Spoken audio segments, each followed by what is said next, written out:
요한계시록 12장 1절부터 읽겠습니다. 하늘에 큰 이적이 보이니 해를 입은 한 여자가 있는데 그 발 아래는 달이 있고 그 머리에는 12별의 면류관을 썼더라. 이 여자가 아이를 베어 해산하게 되매 아파서 애써 부르짖더라. 하늘에 또 다른 이적이 보이니 보라, 한 큰 붉은 용이 있어 머리가 7이요 뿔이 10이라. 그 여러 머리에 7 면류관이 있는데 그 꼬리가 하늘별 3분의 1을 끌어다가 땅에 던지더라. 용이 해산하는 여자 앞에서 그가 해산하면 그 아이를 삼키고자 하더니 여자가 아들을 낳으니 이는 장차 철장으로 만국을 다스릴 남자라. 그 아이를 하나님 앞과 그 보좌 앞으로 올려가더라.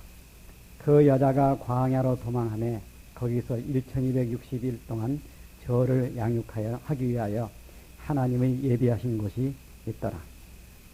다른 데 한 군데 더 있겠습니다. 창세기 3장이요. 15절 읽겠습니다. 내가 너로 여자와 원수가 되게 하고 너의 후손도 여자의 후손과 원수가 되게 하리니 여자의 후손은 내 머리를 상하게 할 것이요 너는 그의 발꿈치를 상하게 할 것이니라 하시고 또 여자에게 이르시되 내가 내게 잉태하는 고통을 크게 더하리니 네가 수고하고 자식을 낳을 것이며 너는 남편을 삼하고 남편은 너를 다스릴 것이니라 하시고 기도하겠습니다. 감사하신 하나님 아버지, 오늘도 변함없이 소망을 주신 것 감사합니다. 각양 좋은 것은 위로부터 빛들의 아버지께로부터 온다고 야고보서에 말씀하셨습니다. 아버지 하나님, 우리가 한없이 주님을 바라보고 아버지로부터 온 큰 축복을 기다리며 그것을 받아 누릴 수 있게 은총을 허락해 주시옵소서. 인간의 잔꾀를 걸리는 인간의 육신적인 어떤 생각으로 하나님을 섬기려 하는 잘못된 것을 끊어주시고 어린 양같이 순전하여져서 위로부터 오는 축복과 은혜를 사모하고 받아서 할 수 있는 은총 안에서 우리를 축복해 주시고 그것이 인간의 유일한 생명의 길이라고 하는 것을 알게 하여 주시옵소서. 오늘 말씀은 역사적인 어떤 것을 우리에게 가르쳐 줍니다. 이것을 배울 때에 이 세상에 그리스도 안에서 하나님을 믿는 것이 유일한 신앙이라는 것과 인생에게 그것이 유일한 소망이라고 하는 것을 가르쳐 주시고 지금까지 온 이 세상이 어떻게 간다고 하는 것을 확실히 알게 하여 주시옵소서. 아버지 간구하였습니다. 구주 예수 그리스도의 이름으로 기도합니다. 아멘. 내일 모레가 이제 설날인데 오늘 오려고 그러니까 눈이 좀 부슬부슬 오기 시작했습니다. 의정부는 눈이 4, 5cm 쌓였다 그러는데 그렇게는 안 되겠죠. 사람 눈으로 보는 거하고 실제 기상대에서 발표하는 거하고 좀 다릅니다. 그래서 아침에 전화가 왔더라고요. 그래서 이제 못 왔고 참 어려서부터 눈 오는 날은 상당히 좋은 날인데 그렇죠? 서울서 눈 오는 날은 아주 딱질색이에요. 차가 다니기 때문에 어린 생각으로 내가 이 천안에 와서 살면은 눈이 좀 설날 펑펑 왔으면 좋겠다. 그러면 이제 가까운 데 사는 형제자매를 오래 가지고 눈이 막 펑펑 올 때 고구마 쪄놓고 먹으면서 고구마요? 그래가지고 눈 막 올 때 형제들이 한번 큰 소리로 찬송 한번 했으면 좋겠다. 그런 생각이 들더라고요. 그래서 제가 지난 금요일날도 그런 얘기를 했지만은 그 모라비안 교도들처럼 정말 그 땅이 꺼지고 하늘이 무너져도 얼굴색 하나 변하지 않고 주님을 바라보고 살 수 있는 그 믿음, 그렇게 함께 모여 사는 그런 날이 왔으면 좋겠다. 그런 생각을 해봅니다.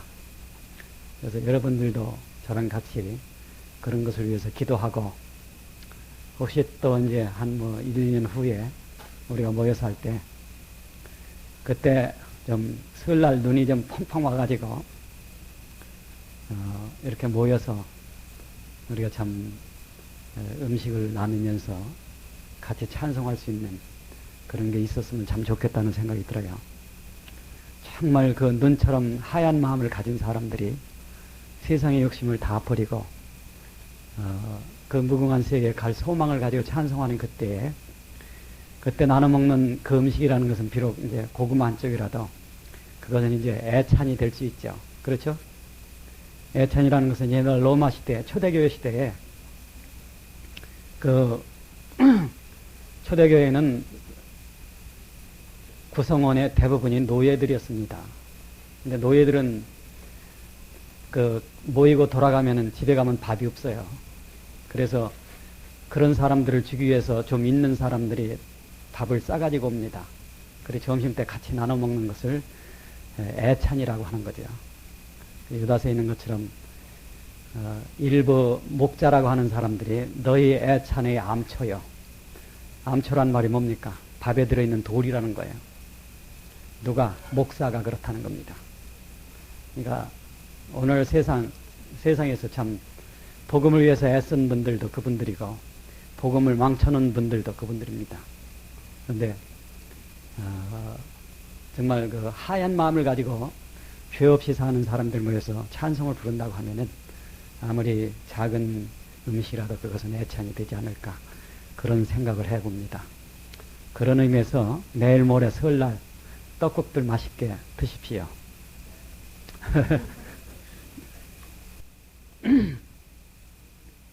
오늘 말씀은 여기 보면은요, 이적이라고 되어 있죠. 하늘에 큰 이적이 보이니. 그러니까 이적이라고 하는 것은 어떤 표적이라고 하는 겁니다. 우리가 이제 이적과 기적과 표적이라는 게 있어요. 그 말을 조금 좀 이해하는 것이 성경을 배우는데 상당히 좋습니다. 표적이라고 하는 것은 어떠한 목적을 보이기 위해서 나타나는 징조, 그게 표적이죠. 이적이라고 하는 것은 보통 상식으로 이해하기 어려운 것을, 어려운 어떤 징조를 가지고 사람들에게 무엇을 설명해 주는 겁니다. 오늘 경우가 이제 그런 거죠. 그래서 데살로니가 후서 2장에 보면은 거짓 표적이라는 게 있어요. 거짓 표적이라는 것은 예를 들어서 이제 뭐 방언한다거나 병 고치다든가 이런 걸 가지고서 사람을 미혹해 가지고 뭘 못하게 하느냐 하면 가장 근본적인 문제, 참 참신하게 못 가게 만드는 이런 것이 이제 마지막 때에 나타나는 것 중에 어떤 표적이라고 하는 거예요. 그러니까 앞으로 이제 우리가 앞서 배운 그 음부로부터 그 전갈 귀신이 나올 때는, 전갈 메뚜기 귀신이죠. 나올 때는 여러분이 UFO라고 하는 것이 이 땅 위에 굉장히 번성한 많이 나타난다고 하는 것을 보게 될 것입니다. 그런 것이 뭐냐면 이제 표적이라고 하는 거예요. 표적은 무엇을 가르쳐주거나 속이기 위해서 나타나는 어떤 거죠. 오늘 여기 이제 이적이라고 하는 것은 뭐냐 하면은 요한계시록을 해석하는 데서 중요한 것이, 요한계시록은 가능하면 문자적으로 해석해야 됩니다. 예를 들어서 전갈 메뚜기 귀신, 그게 지금은 우리가 못 보니까 사람들이 이것을 상징으로 해석하니까 요한계시록 해석이 엉망이 되는 거예요. 그런데 그때가 되면 그런 게 나온다 그겁니다. 그러니까 요한계시록은 실상 해석하기가 어려운 게 아니라 믿기가 어려운 겁니다. 전갈 메뚜기 귀신 나온다면 그대로 믿으면 되는데, 그거를 안 믿고 이거를 상징적으로 해석하니까 해석이 한두 갈래로 나눠지는 게 아닙니다. 100사람의 해석은 100가지로 해석이 달라지는 거예요. 자, 그래서 요한계시록 해석의 제1원칙은 문자적으로 믿어라. 문자적으로 믿어서 안 되는 것은 성경에 다른데 뭐라고, 즉 성경을 성경으로 푸는 것, 어떻게 기록되어 있는지를 찾으라. 그것이 이제 원칙인데 여기는 예외입니다. 오늘 이 12장이라고 하는 것은. 그래서 이 서두에 뭐가 되어 있느냐 하면은 하늘에 이적이 보이니 이렇게 나오는 거예요. 이적이라는 것은 그냥 표적보다도 더한 겁니다. 예를 들어서 표적은 사인이라고 한다고 하면은 이적이라고 하는 것은 원더, 놀라운 어떤 사인이라는 거예요. 그 표적이라는 거죠. 그러니까 이적은 표적 중에도 놀라운 어떤 표적. 그래서 이제 사도 요한이 본 이 표적이라는 것은 상당히 놀랍다고 합니다. 자, 이 표적이 뭐냐 하면은 이적이 하늘에 큰 이적이 보이니 하늘에 있었다는 거죠. 해를 입은 한 여자가 있는데 그 발 아래는 달이 있고 그 머리에는 12별의 면류관이 있었더라. 자, 어떤 여자냐 하면은 해를 입은 큰 여자가 있다는 거예요. 여기서 우리가 생각합니다. 해를 입는 게 어떻게 하는 게 입는 겁니까? 어떻게 하는 게 해를 입어요? 해가 지고 무슨 뭐 코트를 만들어 입는가? 그런 건 없겠죠. 그렇지 않습니까? 해를 입는다는 게 뭐냐면은 여러분 후광이라는 말 들어보셨어요? 후광. 머리가 이렇게 있다고 하면 이 주위에 빛나는 그 빛이 나오는 거예요. 이걸 해를 입는다고 하는 거예요. 그러니까 어떤 여자가 해를 입었는데 그 머리에는 12별의 면류관이 있고 해를 입었으면 그 옷은 어떻게 되겠어요? 빛난 옷이죠. 그렇지 않습니까? 그 다음에 그 발이 있는데 발 아래에는 달이 있더라 하는 겁니다. 자, 해를 입었다고 하는 것은 그리스도의 영광입니다. 여기 지금 이 여자가 누구이든지 간에 이 여자가 하늘에서 빛난 모습으로 있을 수 있다고 하는 것은 그리스도의 영광이 비치고 있다고 하는 걸 얘기하는 거죠. 그 다음에 12별의 면류관을 썼다고 하는 것은 이 여자에게는 12별이 면류관이라는 거예요. 사도 바울이 무슨 얘기를 했느냐 하면은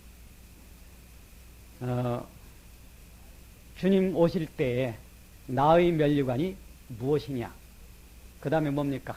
곧 너희니라 그렇게 되어 있어요. 이상하죠? 면류관이 어찌 너희냐 하는 겁니다. 그런데 이 여자는 12별의 그 면류관을 쓰고 그리고서 발로는 이 달을 밟고 있다고 하는 거예요.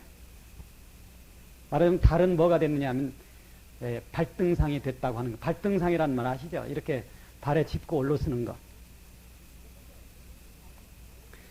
그래서 이제 오늘 이 말씀은 뭘 보여주냐면 이것은 정확히 얘기해서 이제 전 3년반에서 후 3년반으로 넘어가는 중간 지점입니다. 여기서 지금 설명해 주는 것은 뭐냐 하면은 이 전 3년반, 후 3년반이 나타나는 데 있어서의 의미가 뭐냐 하는 걸 설명해 주는 거예요.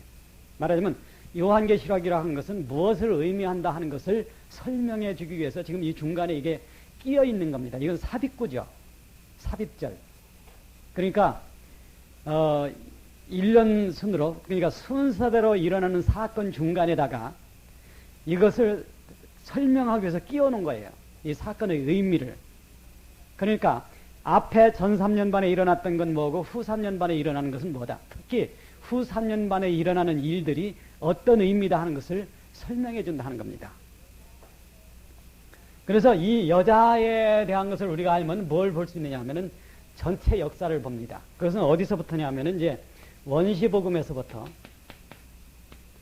복음에는 여러 가지 이제 그 형용사가 붙어요.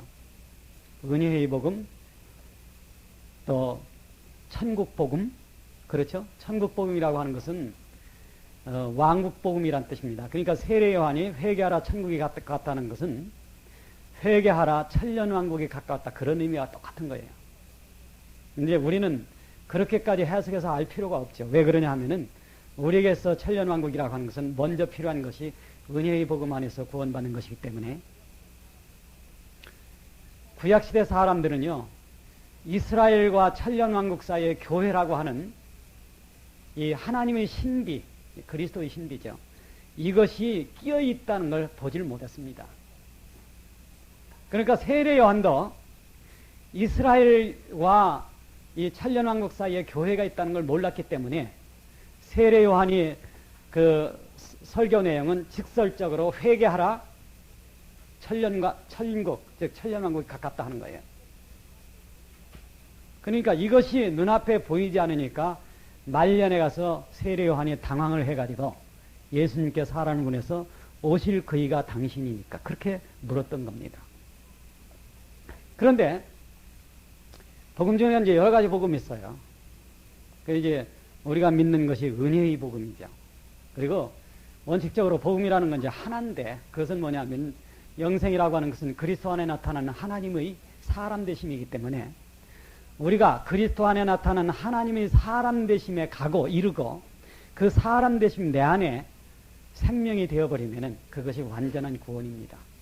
그러니까 이제 달리는 뭐 어떤 게 없는데 우리가 부를 때는 그렇다는 거예요. 이 복음 중에 원시복음이라는 게 있습니다. 이 원시복음이라는 것이 뭐냐 하면은 창세기 3장 15절이죠. 그 창세기 3장에서 하나님께서는 인류를 구원하시기 위한 하나님의 계획을 발표하셨습니다. 그것이 뭐냐 하면은 여인의 후손과 사탄의 후손을 얘기하는 거예요. 그 말은 뭐냐면 인류 역사라고 하는 것은 이 두 인물에 의해서 진행되고 이 두 인물이 판가름 나는 것으로 끝난다. 그런 의미입니다. 그러니까 오늘 이 여자의 얘기는 원시복음에서 이제 그리스도의 초림을 거쳐가지고 그리스도의 재림으로 나가는 이것을 설명하기 위해서 여기에 보여줬다고 하는 겁니다. 그래서 이제 이것은 놀라운 어떤 그 성경의 해석을 보여주는 것이기 때문에 이것은 하늘의 큰 이적을 보인다. 이렇게 여기 이제 되어 있는 거죠. 그러면 여기서 이제 우리가 한번 생각해 봅시다. 이 여자는 누구냐?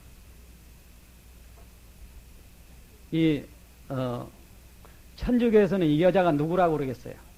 네, 마리아라고 그러죠. 근데 마리아를 거기다 대입하면은 맞질 않아. 맞아 떨어지질 않아. 왜 그러면 언제 마리아가 광야로 도망가서 1260일을 견뎠느냐 그겁니다. 그렇지 않겠어요? 자, 한 여인은 뭐를 하는 거냐 하면은 여인의 가치라고 하는 것은 이제 가장 중요한 것이 아기를 낳는 거죠. 그렇잖아요? 여인이 없다고 그러면은 이 세상에 인구가 존재할 수가 없으니까.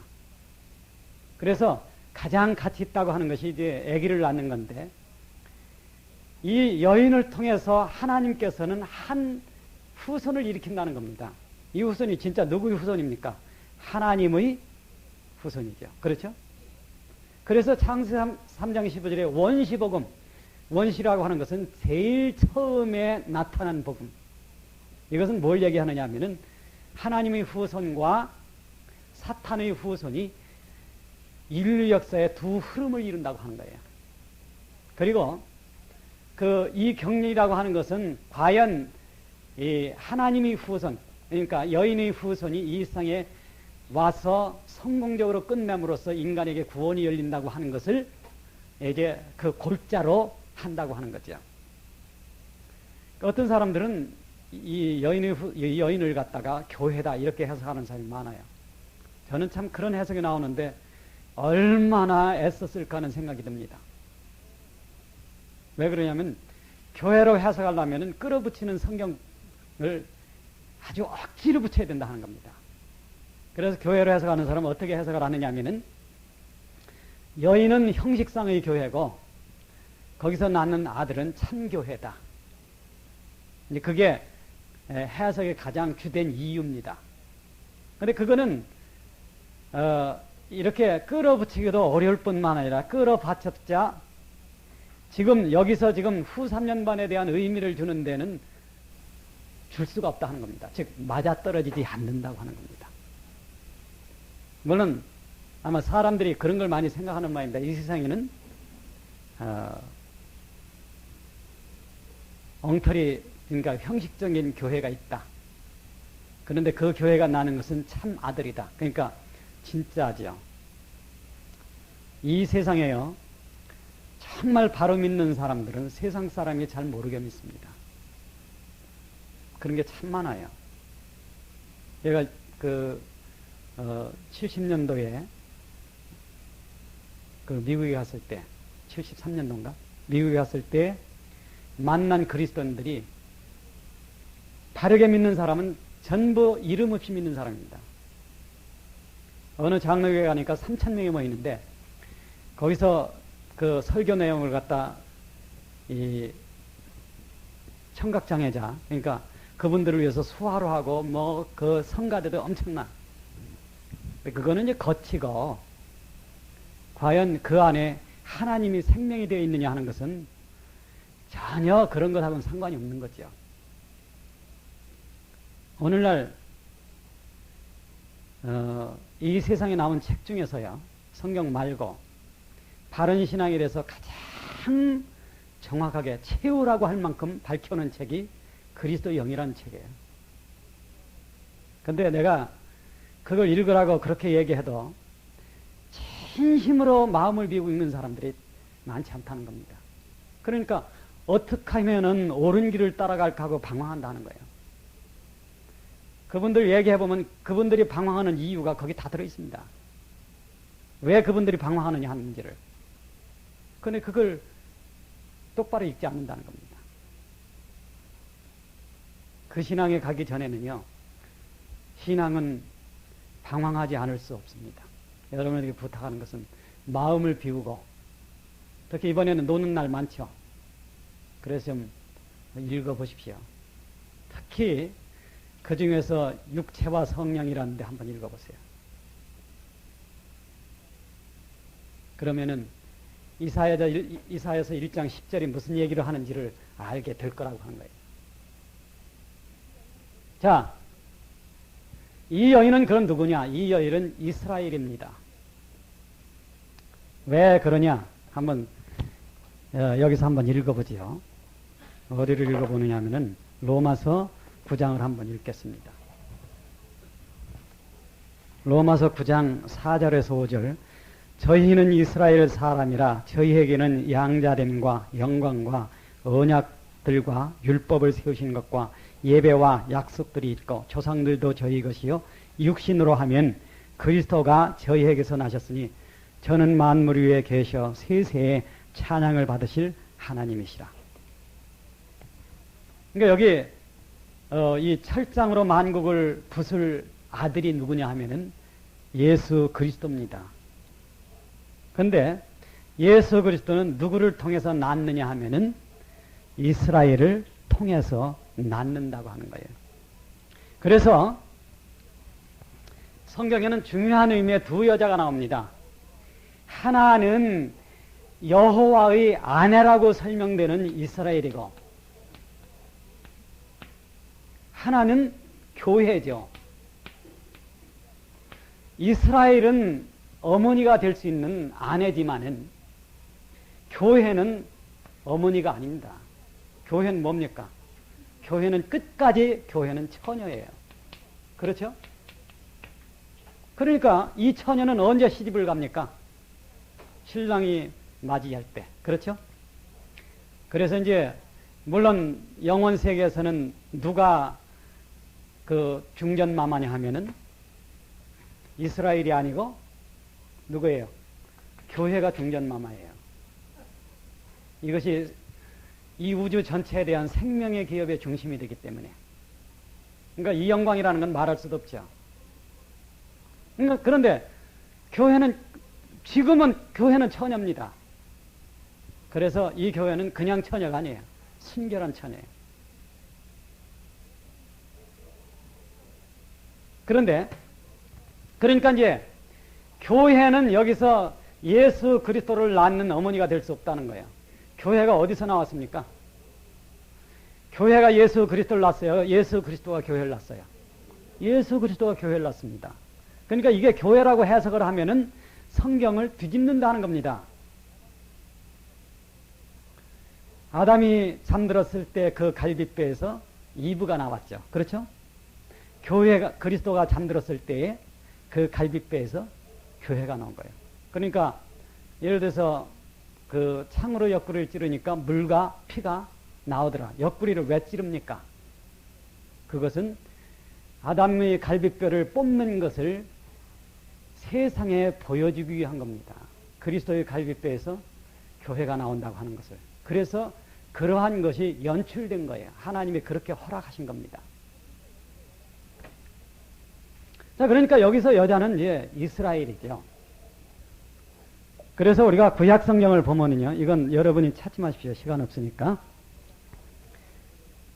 이사야 54장 5절에 보면 너를 지으신 자는 내 남편이시라. 그 이름은 만군의 여호와시며 내 구속자는 이스라엘의 거룩한 자시라.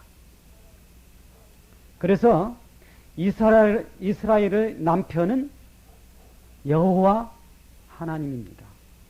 그렇잖아요? 그러니까 이 말을 우리가 좀 속된 말로 표현하면 이 남편과 이 아내 사이에서 아들이 나온 거예요. 그렇죠? 이 아들은 신부감이 또 있어야 돼. 그렇죠? 왜냐하면 만유를 갖다 누가 후사냐면 이 아들이 만유의 후사거든요. 후사라고 하는 것은 영원 세계에 이 우주 전체에 대한 생명을 책임질 존재라는 거예요. 그러니까 거기에는 이 신랑과 이 신부가 만나는 것이 우주가 궁극적으로 완성되는 날이 되는 겁니다. 그래서 이 교회가 들림을 받으면은 하늘에서 뭐가 있느냐면 혼인 잔치가 있어요. 그렇잖아요? 그래서 그 혼인 잔치에는 혼인 잔치가 슬픈 것입니까? 즐거운 것입니까? 네. 그런데 전도서에 보면은 그 사람 현명한 자의 마음은 혼인잔치에 즐거운 것에 있지 않고 초상집에 있다 그렇거든요. 이 세상에 사는 동안에는 우리가 죽음을 생각해야 돼. 죽음을 생각하고 그리스도와 함께 죽는 그 무한 영광 속에 가야 됩니다. 그러나 이제 혼인잔치에 가면은 여기는 즐거움이 있죠. 그래서 혼인잔치에는 즐거움의 포도주가 있습니다. 포도주는 즐거움을 상징하는 거니까 즐거움의 포도주가 있어요. 그런데 이튿날 하늘에서 벌어지는 그 혼인잔치에는 포도주가 많이 있어야 되겠죠. 안 그렇습니까? 근데 여기는요, 얼마나 포도주가 많으냐 하면은 돌 항아리 6개에 든 물이 전부 포도주가 됩니다. 이 이훗날 하늘나라에서 돌 항아리 6개가 뭡니까? 이상 6천년 동안의 모든 슬픔이 기쁨으로 바뀌는 날이 온다는 거예요. 그래서 이게 요한복음에는 기록된 제일 첫째 표적이 저렇게 돼 있죠. 첫째 표적이 혼인잔치고 제일 마지막 표적이 혼인잔치입니다. 그래서 우리가 참 그날에 가서 하는 날이 온다고 하는 거예요. 여러분 소망하십니까? 꿈 같은 얘기예요. 참 소망이에요. 이것이. 마음이 깨끗해진 사람은 이것이 소망이 되고 마음속에 아직도 어떤 죄를 품고 있는 사람은 이게 소망이 안 되고 희망사항이 돼. 희망사항이 되면 안 되겠죠? 안 그렇습니까? 자, 또 한 군데 읽어보죠. 내가 그들이 남편이 되었어도 그들이 내 언약을 파하였습니다. 예레미야 31장 31절에 그렇게 되고 호세아 2장 19절에 보면요. 내가 네게 장가들어 영원히 살된 의와 공변됨과 은총과 긍휼이 여김으로 네게 장가들며. 참 이상한 얘기야. 하나님이 장가든대요. 그러나 이것은 우리가 들을 땐 그렇게 들리지만은 이것은 이 온 우주를 영화하기 위한 영광의 세계로 만들기 위한 하나님이 무궁한 계획입니다. 당신은 어떻게 그렇게 빨리 찾아 읽어? 써왔거든요. 이 성경 보십시오. 여기 갖다 놓은 성경인데 여기 지금 다 표해놨어요. 몇 장 몇 절. 찾기 쉬우라고. 여기 다 있잖아요. 그러나 시간을 아끼기 위해서 제가 여기 써온 걸 저만 읽겠습니다. 여러분 믿으십시오. 성경 몇 장 몇 절이 그 얘기 다 하는 거를 믿으시면 됩니다. 자, 그런데 자, 이스라엘은 이제 이 아기, 그러니까 만국을 다스릴 아기를 낳는 어머니인데, 그러면 이 만국을 낳는 자, 만국을 철장으로 다스릴 자는 누구냐? 성경에는 이것이 분명히 언급이 되어 있습니다. 그렇잖아요?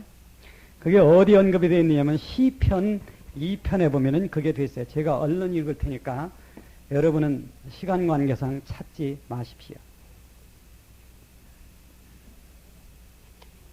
내가 영을 전하노라. 여호와께서 내게 이르시되 너는 내 아들이라. 오늘날 내가 너를 낳았도다.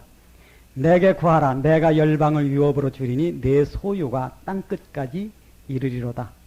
내가 철장으로 저희를 깨뜨리니 질그릇같이 부수리라 하시도다. 그러니까 성경 다른 데 기록된 내용을 보면은 철장으로 만국을 다스리는 이 요한계시록 12장의 내용은 예수 그리스도 외에 다른 사람이 있을 수 없습니다. 단 하나 이 예수 그리스도의 직능에 참여하는 자들이 있다는 거예요. 그것이 어디 가면 요한계시록 앞에 2장을 읽어보면 이제 그게 나옵니다. 이 요한계시록에는 2장 26절에 보면 이기는 자와 끝까지 내 일을 지키는 그에게 만국을 다스리는 권세를 주리니 그가 철장을 가지고 저희를 다스려 질그릇 깨뜨리는 것 같이 하리라. 나도 내 아버지께 받은 것이 그러하니라. 내가 또 그에게 새벽별을 주리라. 귀 있는 자는 성령이 교회들에게 하시는 말씀을 들을지어다. 귀 있는 자는 성령이 교회가 하는 말을 들으라 그겁니다. 이것은 두아디라 교회에 얘기하는데 두아디라 교회를 하는 것은 중세 암흑시대를 얘기하죠. 그 중에 이기는 자가 있다는 거예요. 이 사람들에게는 철장으로 만국을 다스리는 권세를 주겠다는 겁니다. 그 말은 뭐냐면 이 훗날 철장으로 만국을 다스리는 때 그것이 천년왕국입니다.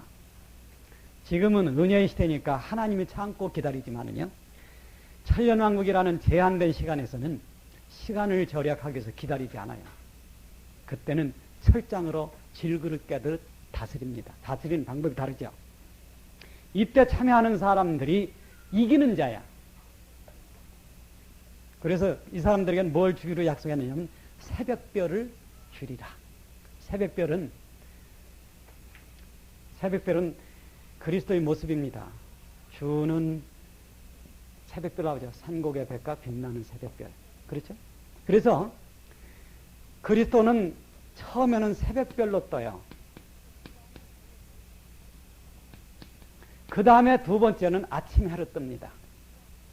새벽별로 뜨는 것은 휴거하는 사람들을 데리러 오는 그리스도고, 아침 해로 뜨는 것은 재림하는 그리스도입니다. 그래서 새벽별은 깨어있는 자만 볼 수 있고, 아침에는 지구상에 있는 모든 사람이 보게 됩니다. 이 말 틀려요? 이치가 맞죠? 그러니까 늦잠 자는 사람은 여러모로 손해가 많습니다.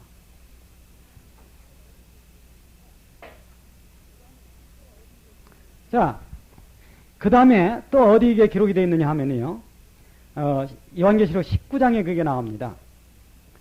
14절부터 보면은 하늘에 있는 군대들이 희고 깨끗한 세마포를 입고 백마를 타고 그를 따르더라. 이게 누구냐면 이제 마지막 그리스도가 재림하는 장면이에요. 낮에나 밤에나 눈물 머금고 내 주님 오시기를 기다립니다 하는 그 재림하는 장면이 이제 19장인데, 여기에 따르는 사람들 얘기가 나오죠. 그 입에서 이한검이 나오니 그것으로 만국을 치겠고 친히 저희를 철장으로 다스리며. 그래서 이제 철장으로 만국을 다스리는 분은 누가 뭐래도 예수 그리스도입니다. 그러니까 여기서 낳는 아이는 예수 그리스도죠. 그런데 이 여인은 뭘 가지고 있느냐 하면 면류관을 가지고 있어. 면류관을 가지고 있는데 이 면류관이 무슨 면류관이냐 하면은 12별의 면류관이라고 하는 겁니다. 내가 꿈을 꾸니 해와 달과 11별이 내게 절하더이다. 그것 때문에 요셉은 어떻게 됐습니까? 애굽에 팔려갔어요. 그렇게 요셉에게는 참 재수없던 꿈이 이게 전 인류를 구원하는 핵심 경륜이 될 줄이야 누가 알았겠느냐, 그겁니다. 그래서 하나님이 이런 신묘막체가요 인간이 헤아릴 수 없도다. 성경이 가르치는 대로 믿고 따라가라 그겁니다. 잔꾀 부리지 말고. 그런데 자, 이 면류관을, 이 여자가 면류관을 썼는데, 그럼 이 면류관은 뭐냐? 이스라엘의 면류관은 12지파죠. 12지파라는 것은 나중에 이제 그 새 예루살렘 성의 구조에도 12지파가 나옵니다. 12사도와 12지파가. 그렇잖아요. 그러니까 영원 세계의 기초라고 하는 것은 이 12지파와 12사도에게 있는 거예요. 이 24은 새 예루살렘 성의 근본 구조가 됩니다. 이제 우리가 앞으로 배워야 돼요. 우리가 갈 것이니까 거긴 잘 배워야 됩니다. 그렇죠? 그런데 자, 이 면류관이 그 12별의 어떤 면류관을 씁니다. 여기서 이제 우리가 이걸 잘 생각해야 됩니다. 왜 그러면 면류관의 근본 개념이라고 하는 것은 해와 같이 빛나는, 별처럼 빛나는 사람들이에요. 그러니까 자, 만약에 하나님에게 면류관이 있다면 그게 뭐겠어요? 누가 하나님의 면류관이에요? 만유를 구원한 그 아들이. 그리스도의 면류관은 누굽니까? 그리스도가 후원한 이 우주의 영원한 빛이 되는 사람들. 면류관이 의미, 이거를 이제 우리가 잘 알아야 뒤에 나오는 적그리스도를 이해하는 데 상당히 도움이 됩니다. 그래서 이 개념이 그렇다. 그래서 이제 이 여자는 면류관을 쓰고 있다. 그 다음에 뭘 밟고 나면 발로 뭘 밟아요? 달을 밟고 있다는 거예요.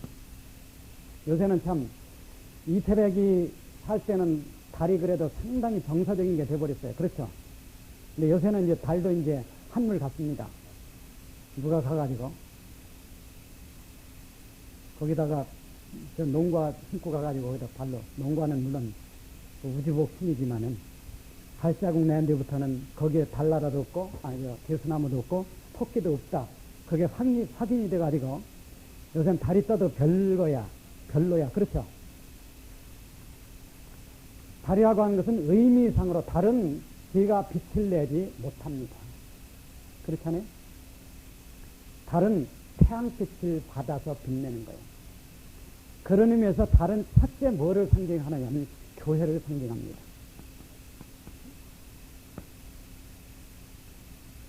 달은 지가 빛을 못 내니까.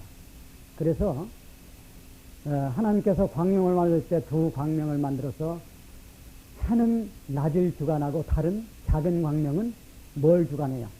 밤을 주관해요. 밤을 주관한다는 것은 이 지구상에 밤이 올 때 비춰줄 것이 뭐냐 하면은 달이라는 거예요. 그래서 주님께서 마태복음에 보면은 너희는 세상의 뭐예요? 빛이라. 그것은 뭐냐면 주님이 아직 오시기, 해가 뜨기 전이니까, 주님이 재림하기 전에는 해가 뜨기 전이죠. 그렇죠? 이것이 이제 밤이기 때문에 이 밤이 지나는 동안에는 누가 세상에 빛을 비추냐면 달이 비춘다는 거예요. 물론 달빛이라는 것이 햇빛에 비하면 별거 아니죠. 그렇잖아요? 그러나 달이 있는 밤과 달이 없는 밤은 차이가 아주 심합니다. 서울은 그렇잖아요. 서울은 달이 있으나 없으나 상관이 없는데 시골 오면은 달이 있는 날이 참 달라. 옛날 제가 어려서 자라던 곳에 어떤 분이 있으면 남연서부터 소경된 분이 있는데 이건 참 기가 막혀요. 시골에는 이제 저녁을 먹으면 마실을 가죠. 그렇죠? 옛날 TV도 없을 때 그때는 마실 가가지고 누가 이제 얘기책을 했거나 옛날 얘기하면 그게 이제 낙이니까. 동네 사람들이 모여서 있다가 헤어질 때 이 사람이 밖에 나오면요. 나면서부터 소경된 분인데, 하늘의 별이 총총하고만 꼭 한마디 한다고요. 모르겠어요. 그분이 느끼는지. 근데 하여튼, 별이 청청하다는 건 이제 기온이 좀 높은 때니까, 이 기압을 느껴가지고 그걸 인식하는지 모르지만, 하여튼 못 보는 게 하늘의 별이 청청한데, 그만큼 별과 달은 우리가 밤을 사는 데 있어서 영향을 많이 주는 어떤 겁니다. 그런데 오늘에 보면은 이 여인이 달을 밟고 있어요. 여기 이 달이 교회라고 하면 해석이 맞지 않습니다. 왜 그래? 교회는 이 여인이 고난받기, 오늘 이 장 이전에 어딜 갑니까? 이리 올라오라 하는 그때에 없어진 거예요. 물론 형식적인 교인들, 뺀돌이 교인들은 남아있죠. 아직도 여기 지금 남아있는 거죠. 자, 두 번째로 이 달은 뭐냐? 이 지금 여인이 밟고 있는 이 달은 뭐냐? 그것은 거짓빛입니다. 고린도후서 11장에 보면은요, 사탄도 자기를 뭐로 가장합니까? 광명의 천사로 가장해요. 자, 그러면은 광명의 천사로 가장하는 사탄이 내는 거짓빛이 어디에 있어요? 절간에 있습니까? 공동묘지에 있습니까? 어디에 있어요? 교회에 있어요. 무슨 얘기인지 압니까? 자, 여기서 이 여인이 이 빛을, 이 달을 밟는다는 건 무슨 얘기냐면 후삼년반이 이렇게 된다는 거예요. 이것은 거짓 교회일 뿐만 아니라 그 원인, 사탄을 밟는다는 겁니다. 그것이 이제 후 3년반에 전개되는 어떤 내용이죠. 그러니까 오늘 이 얘기를 보면은, 아, 이렇게 해서 세월이 돌아가는구나. 그것을 알 수 있다는 거예요. 요한계시를 우리가 이렇게 정확히만 이해할 수 있다 하면요, 이것처럼 재밌는 게 없어요. 저는 요한계시로 강의하는 게 아주 신이 납니다. 얼마나 이거 재밌어요. 제가 예전에 33번하고 36번 저희 집에서 아침에 들어봤는데, 제가 한 강의로 재밌어. 또 들으니까 또 재밌어. 그래서 그걸 많이 지금 복사해다가 사람들 그쪽에 나눠주고, 들어보고 들으실 분은 신청을 하십시오. 그래서 이제 제가 복사를 하도록 그렇게 했습니다. 이것은 완전한 우리의 어떤 소망을 보여줄 뿐만 아니라 이 세상에서 머무르지 말고 갈 준비를 하라고 하는 그런 메시지를 우리에게 충분히 전해줄 수 있는 책이죠.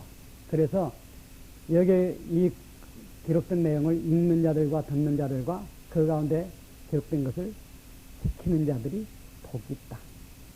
지킨다는 것은 마음속에 간직하는 자들이 복이 있다. 왜?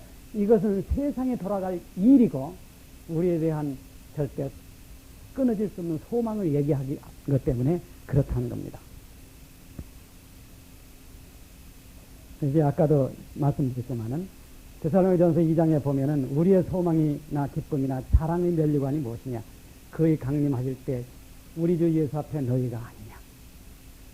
그래서 사랑의 면류관이라는 게 있습니다. 사랑의 면류관이라는, 성경에서 자랑한다는 게 교만한 뜻이 아닙니다. 이것은. 여기 자랑이라는 건 교만, 자랑에도 이제 자랑도 여러 가지가 있죠. 우쭐대고 뽐내는 자랑도 있고, 어떤 어려움에도 쓰러지지 않는 마음가짐으로서 자랑이 있습니다. 그걸 뭐라 그래요? 우리말로. 여기다 하나 붙여야 돼. 긍지에 긍지. 긍지 면류관. 그러니까 우리가 이 세상에서 고난받는 긍지가 뭡니까? 그것은 내가 하나님 앞에 가는 거고, 그래서 사도 바울이 고난을 겪으면서 사람들에게 복음을 전한 것은 그들이 언젠가는 이 삶의 긍지가 되는 면류관이 되기 때문에 그렇다는 겁니다. 그것이 사랑의 면류관이죠. 그래서 사랑의 면류관이 뭐냐? 바로 너희다 하는 거예요. 그러니까 이제 자, 면류관은 사람이다. 뭐 다 그렇다는 건 아니에요. 면류관이 모든 경우가 그렇다는 건 아닙니다. 생명의 면류관, 의의 면류관 있죠. 여기 사랑의 면류관도 있다고 하는 거예요. 그런데 면류관이 사람으로 구성된다 하는 것을 우리가 좀 마음에 담아둬야 되겠다고 하는 겁니다. 뭐를 위해서? 그 다음에 있는 걸 위해서요. 자, 이 한 여자가 뭐를 하냐면 해산을 하는 거예요. 그래서 이제 해산을 하는데, 여기서 이제 중요한 것은 해산을 하는데, 이 해산의 의미라는 것은 원시복음에 나타난 메시아의 출현이죠. 그렇잖아요? 그래서 원시복음에는 여인의 후손이 올 것이다, 이렇게 얘기가 되고, 이것은 이제 어떤 순서로 오느냐 하면은, 첫 번째는 선택된 민족이 나옵니다. 그것이 뭐냐면, 오늘 여기서 얘기하는 이스라엘이죠. 이 선택된 민족 중에서 한 지파가 또 선택됩니다. 그 누구 지파예요? 유다 지파죠. 유다 지파를, 이스라엘 사람을 유대인이라고 하는 거는요, 이 유다 지파 때문에 그렇습니다. 이 유다 지파 에서도 또 한 사람의 어떤 혈통이 선택됩니다. 누구의 혈통에? 다윗의 혈통이에요. 그렇지 않습니까? 그리고 여기서 또 나와요. 여기서 이제 제일 마지막에 누가 선택되느냐면 한 여인이 선택됩니다. 그것이 마리아예요.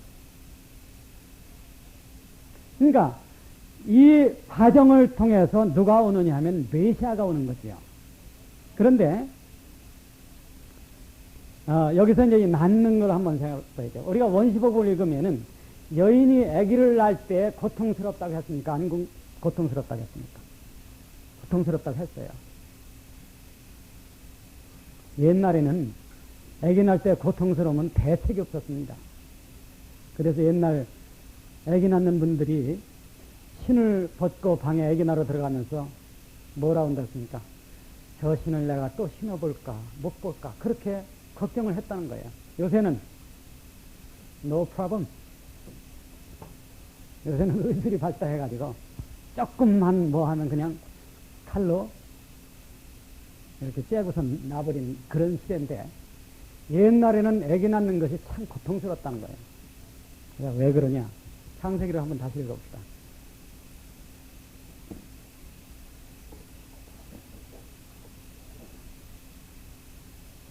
왜 하나님께서는 창세기 이 원시복음 속에다 이 말씀을 기록해 놨을까 하는 그겁니다.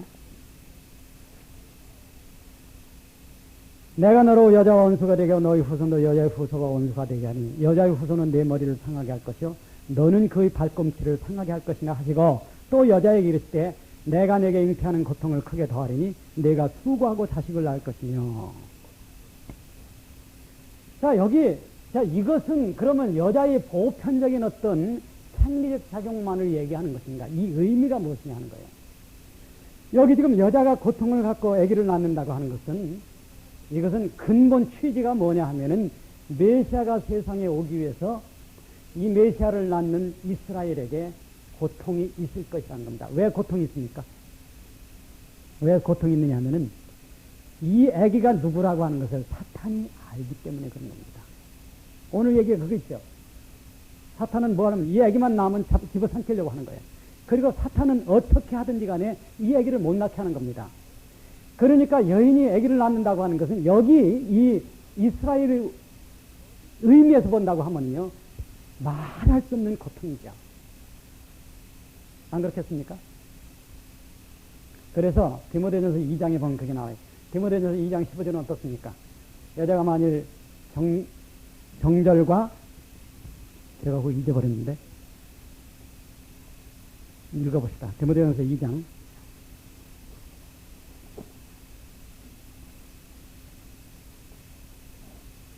해산함으로 구원을 얻는다는 그 얘기 있죠. 그걸 제가 오늘 좀 설명을 하겠습니다. 15절 그러나 여자들이 만일 정절로서 믿음과 사랑과 거룩함에 가면 그 해산함으로 구원을 얻으리라. 이 말씀이 가장 풀기 어려운 말씀 중에 하나입니다. 왜 여자가 구원을 얻는데 해산함과 관계가 있느냐 하는 거예요.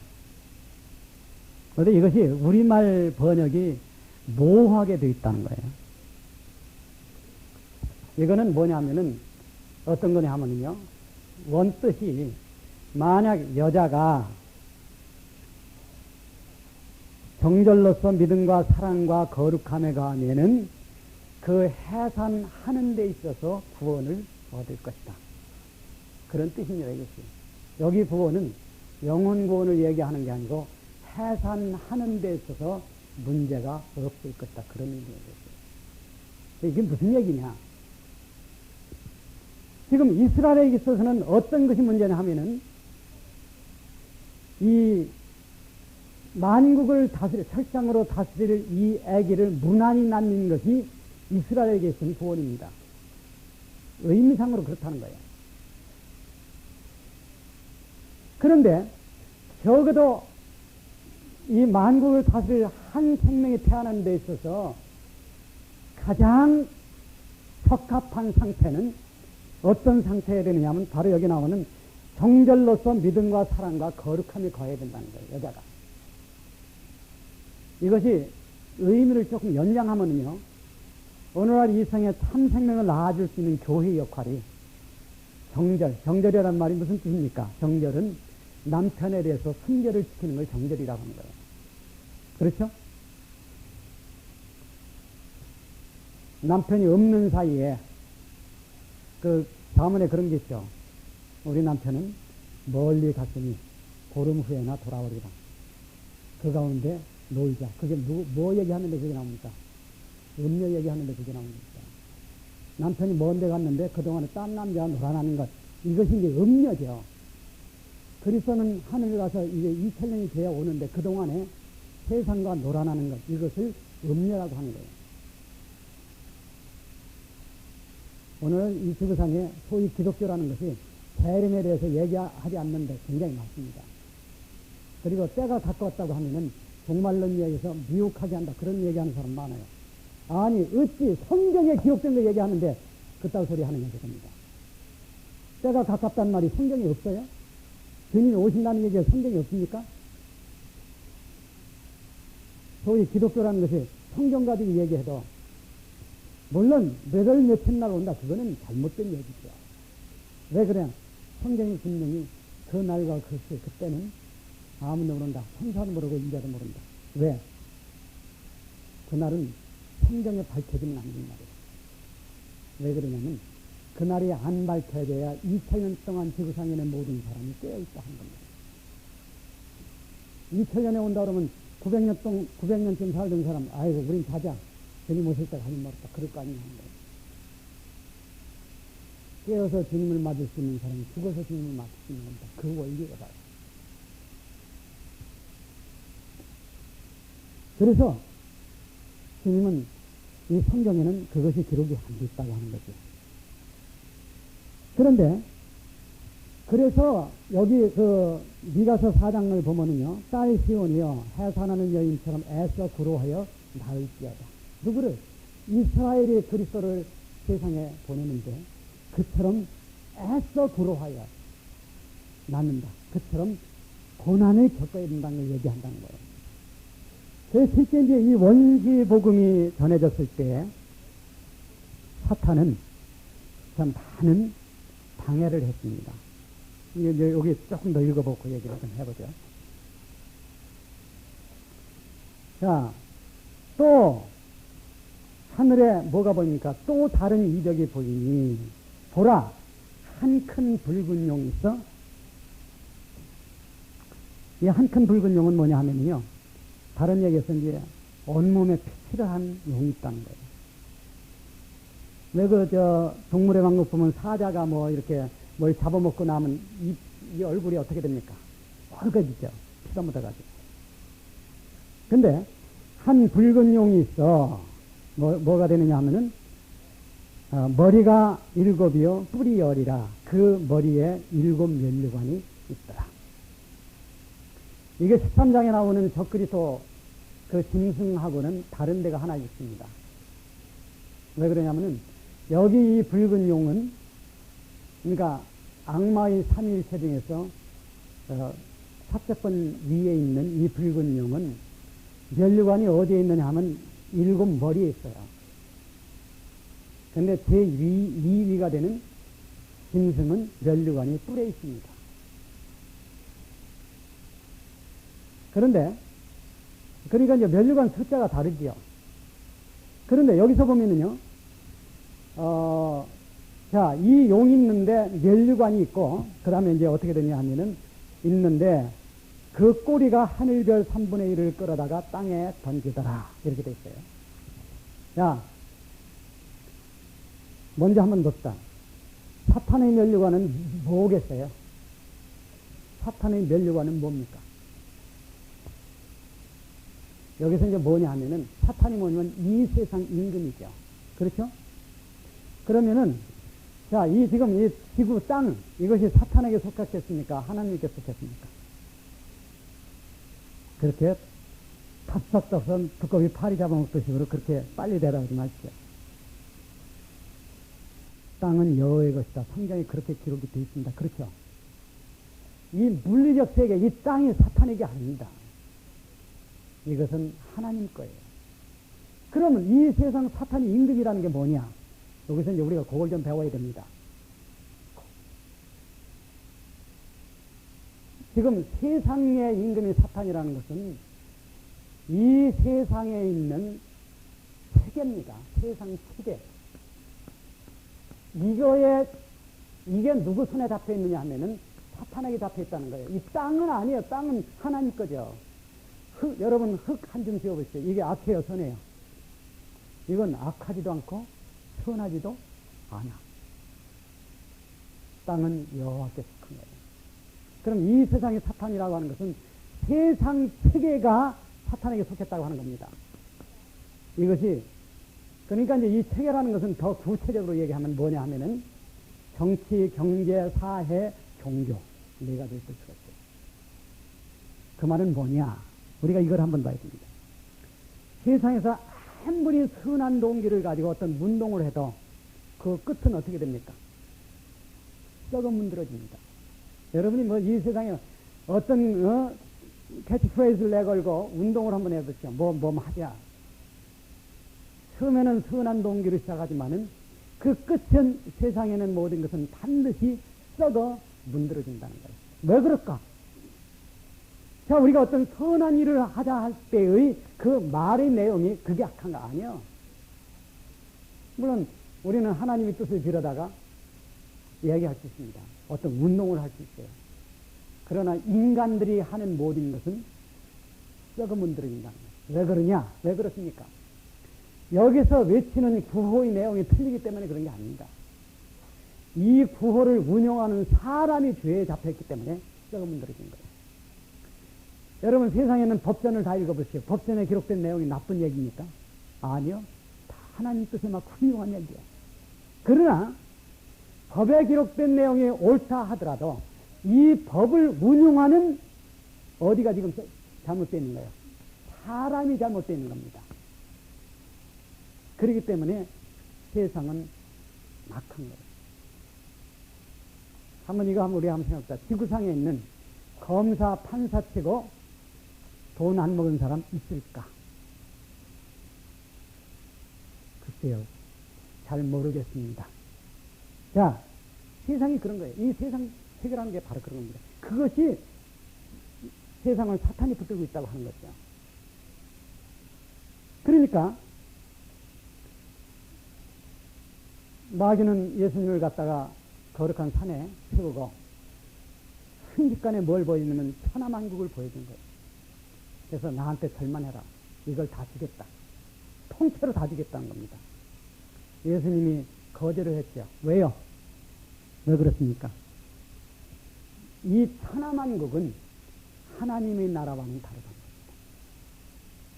오늘 이 세상 기독교가 가늠하는 이유가 천하만국을 얻기 위해서 발버둥 치는 거예요. 그래서 하나님께 그걸 달라고 합니다. 하나님의 나라가 그것과 다른데도 불구하고 기독교가 재앙을 만나는 이유는 바로 이게 그런 거죠. 그래서 자, 이 체계가 바로 사탄의 수중에 있다고 하면은 사탄의 멸류관은 뭐겠어요? 이 체계를 움직이는 왕이나 이런 사람들. 그래서 여기서 보면은 여기 지금 이제 그 일곱 머리가 있고 그 일곱 머리에 일곱 개의 멸류관이 있다고 하는 것은 이 세상 체계에서 사탄의 멸류관이 뭐냐면은 이것을 움직인 제왕들이라고 하는 겁니다. 그것은 어쩔 수가 없어요. 이 정치 체계라고 하는 것은. 그래서 이제 그것은 이제 뒤에 가면은 이제 짐승에서 이제 이 내용이 많이 나오죠. 여러분이 오늘 이 개념만 이해를 하시죠. 참된 멸류관이라는 것은 하나님에게 있어서나 사탄에게 있어서나 그 뜻을 따라준 사람이다. 그렇죠? 그러니까 우리가 하나님께 영광을 돌리려면 다른 게 없습니다. 하나님의 뜻을 따라주면 돼요. 그렇잖아요?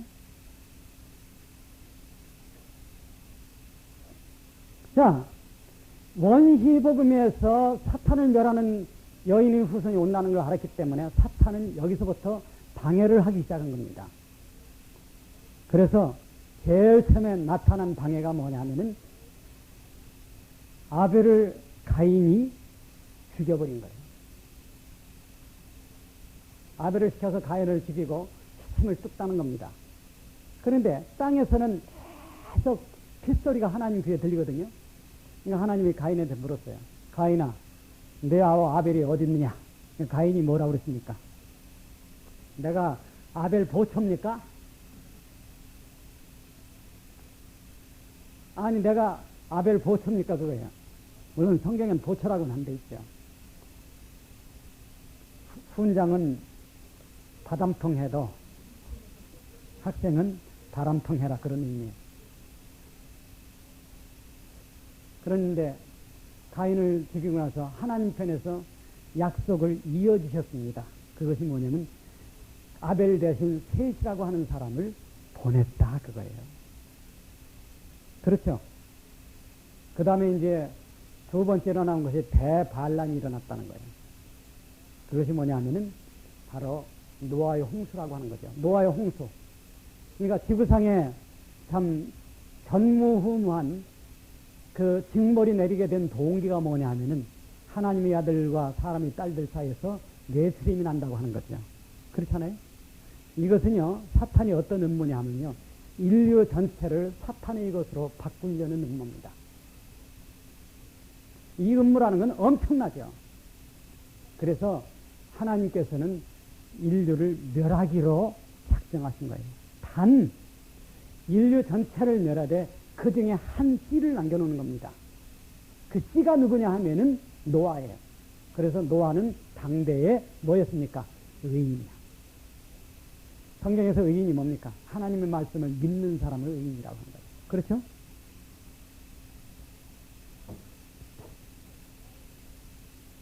그 노아의 홍수 이후에 하나님께서는 이 원시복음을 이루기 위해서 누굴 불렀느냐 하면은 아브라함을 불렀습니다.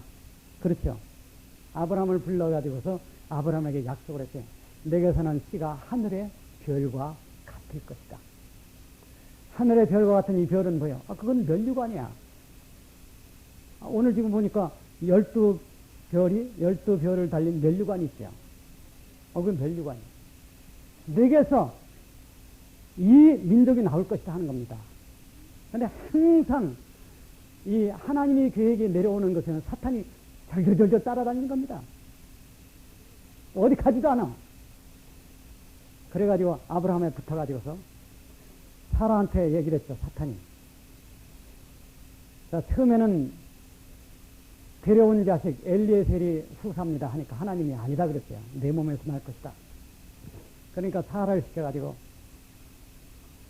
빨리 내 몸에서 나라니까 하갈을 들여보내. 너는 이미 늙어서 못 나니까 하갈을 들여보내. 그래서 하갈에서 난 것이 뭐예요? 이스마엘이에요. 이것은 약속의 자손이 아닙니다. 자, 여기서 이제 하나 아실겠어요? 신앙의 각양 좋은 것은 위로부터 빛들의 아버지께로부터 옵니다. 그렇죠? 신앙이 제일 잘 될 때가 성령 충만할 때입니다. 그때는 죄하고 싸우는 게 문제도 안 돼. 안 그래? 왜? 무궁한 생명의 능력이 싸우기 때문에. 근데 이게 없으면은 누가 싸워야 돼? 내가 이제 잔꾀를 뿌려야 됩니다. 그래서 이거 지키라 저거 지키라 하는 거예요. 이렇게 하면 된다 저렇게 하면 된다는. 그건 잔꾀야. 그건 사라가 하갈을 통해서 아기를 낳는 것과 똑같은 거예요. 한번 따라하시죠. 하나님의 시간은 사람의 시간 뒤에 있다. 그럼 어떻게 해야 돼? 참고 기다려야 돼. 기도하고 참고 기다려야 돼. 언제까지? 하나님이 열어주실 때까지. 각양 좋은 것은 빛 위로부터 빛들이 아버지께로부터 오나니. 하나님이 열어주기 전에는 성령 충만이 될 수 없습니다. 그러기 위해서 여러분이 꼭 해야 될 것은 낮아져야 된다는 거예요. 안 낮아지니까 안 되는 겁니다. 안 낮아지니까 성령 충만이 안 되고 성령 충만이 안 되니까 세상 죄와 싸우고 살기가 어려운 거야. 어려우니까 뭘 하면 인간이 머리로 잔꾀를 부립니다.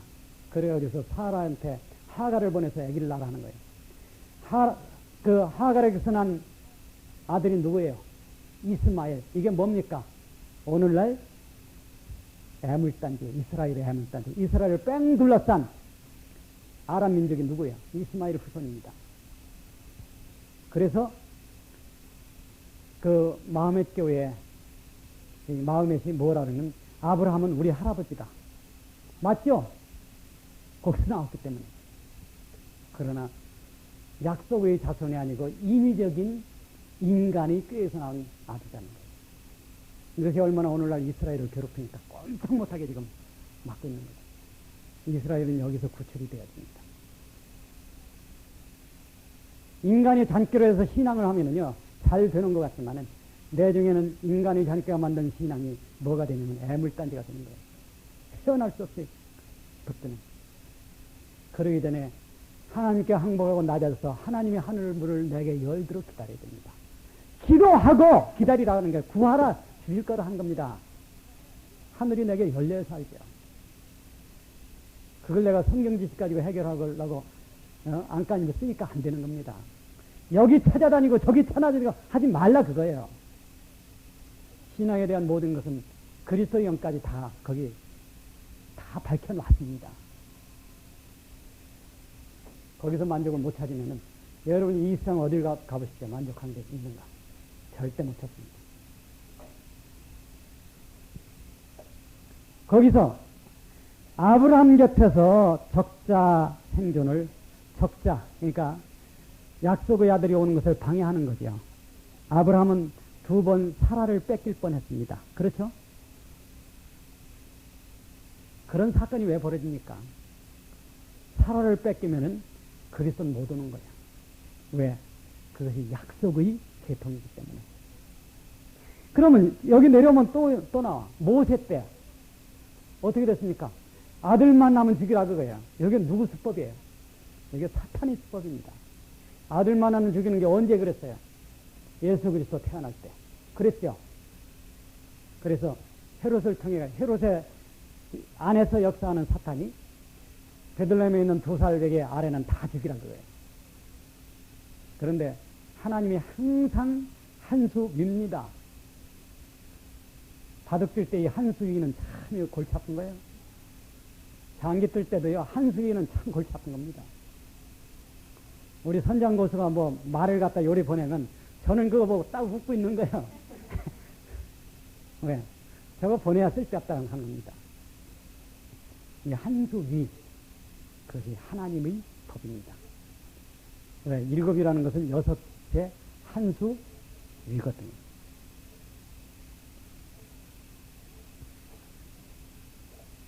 그래서 철장으로 다스리는 아기가 오는데 정말 그렇게 오랫동안 고통을 해가지고 아기를 낳는데 사탄이 잡아먹으려고 하니까 어떻게 돼요? 아기가 어디로 갑니까? 하늘로 승천하더라는 거예요.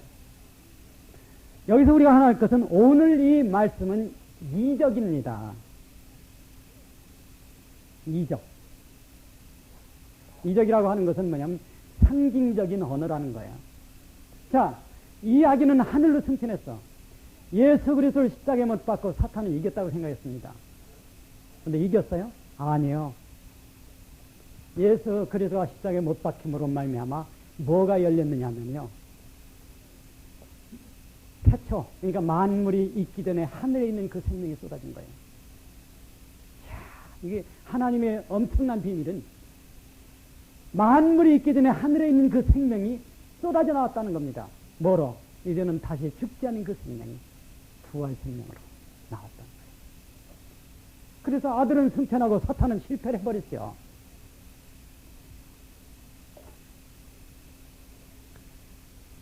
그래서 그러니까 이제 그 사탄은 화가 더 나요, 안 나요? 안 나니까 애매한 애긴한 산모만 때리는 거예요. 그 애매한 산모만 막 때리는 것이 뭐냐면 후 3년 반이다. 그 얘기입니다, 바로. 아시겠어요? 그래서 이제 후 3년 반에 이스라엘은 어떻게 된다 하는 것이 이제 오늘 말씀 다음에 나오는, 다음에 우리가 일요일날 배울 그 말씀 내용이죠. 이것이 이제, 이렇게 세상이 돌아가는구나. 그래서 후 3년 반이라고 하는 것은 그 목적이, 자, 이제 아들은 지금 하늘 우편으로 하나님이 올려주셨습니다. 그렇죠? 이제 마지막에는 이 산모를 구해줘야 돼. 그렇지 않겠어요? 애기 낳느라고 애쓴 산모를 안 구하면 어떻게 됩니까? 자, 사탄은 이 산모를 죽이려고 하고 하나님은 이 산모를 구하는 거예요. 그 과정이 후 3년 반의 얘기다. 그런 뜻입니다. 근데 요 얘기는 이제 또 우리가 이제 다음 주에 또 배워야죠. 그리고 나서 뭘 배워야 되냐 하면은 이제 그 후 3년 반에 역사하는 적그리스도가 누구냐 하는 걸 배워야 됩니다. 그리고 이것이 어떻게 마감되느냐. 우리가 갈 새 예루살렘 성은 어떤 것이냐. 그걸 배워야 돼. 그러니까 참 이것은 참 어떤 소망의 말씀이라는 거예요. 근데 한 가지 여러분에게 중요한 것은 신앙은 하나님을 앙망하는 거예요. 우러러 보는 거예요. 내 모든 것을 그분이 해결해 주시기를 간절히 바라고 그분을 바라보는 것이 신앙입니다. 여러분이 잔깨 부려가지고 성경 지식 동원해서 여러분 자신의 문제를 해결하려고 그렇게 이리 굴리고 저리 굴리고 머리 굴리지 말라는 거예요. 머리를 100번 굴려도 한 번 하나님 믿는 것만 갖지 못해. 왜? 열쇠를 하나님이 쥐고 있기 때문에. 그래서 우리는 낮아져서 믿는 사람이 되어야 됩니다. 오늘부터 영원 무궁히 우리는 그 하나님을 바라보는 신자가 되어야 돼. 눈을 딴 데 돌리면 안 된다는 거예요. 그것이 믿음입니다. 그럴 때 하나님은 자비로우셔서 우리를 믿음에서 믿음으로 인도하고 영광에서 영광으로 인도해서 영원히 죽지 않은 그 생명을 알게 해 주실 것입니다. 여러분 한번 생각해 보십시오. 이 세상에서 가장 횡재하는 것이 뭐냐 하면은 시공을 초월한 그 몸을 받는 거예요. 안 그렇습니까? 나이 먹어서 아픈 사람들 많죠. 여러분 어떻습니까? 이 아플 때 뭘 결심해? 나면 내가 이번에 이 아픈 거 나면 이제 입 열심히 닦아야지. 이빨 절대 안 썩는 법이 있어요. 333입니다. 하루 3번. 밥 먹은 후 3분 이내에 3분 동안 이를 닦으라.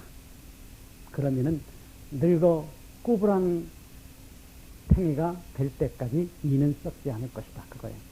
한번 해보시겠습니까? 근데 그게 안 돼. 그렇죠? 세상은 인간의 육체도 낡고 썩는 법에 매여 있습니다. 그런데 시공을 초월한 그 몸을 하나님으로부터 받는다는 것이 우리 인생에는 가장 큰 축복이고 선물이에요. 그렇잖아요? 하나님은 그걸 주시려고 하는 겁니다. 하나님을 바라보라 그거예요. 하나님에게는 소망이 있고 하나님에게는 자비가 있고 하나님에게는 해결 답이 있습니다. 여기저기 기웃거리지 말고 위를 보십시오. 그것이 참 생명, 참 영광으로 가는 길입니다. 기도하겠습니다. 감사하신 하나님 아버지, 하나님을 바라볼 때는 하나님의 모든 것을 주십니다. 우리에게 그 믿음을 허락해 주시고 세상에 흔들리지 않는 믿음을 허락해 주시옵소서. 세상도 지나가고 정욕도 지나갑니다. 더러운 욕심 가지고 세상을 살 것이 아니라 아버지를 바라보게 하여 주시옵소서. 우리 인간은 아무것도 할 수가 없습니다. 아버지 하나님 뜻대로 이루어 주시옵소서. 아버지 영광 돌리는 우리가 되고 그 영광 속에서 하나님을 바라보며 언젠가 이 인생 털털 털고 그 무궁한 생명 안에서 하나님께 영광 돌리는 날이 있게 인도하여 주시옵소서. 구주 예수 그리스도 이름으로 기도합니다. 아멘.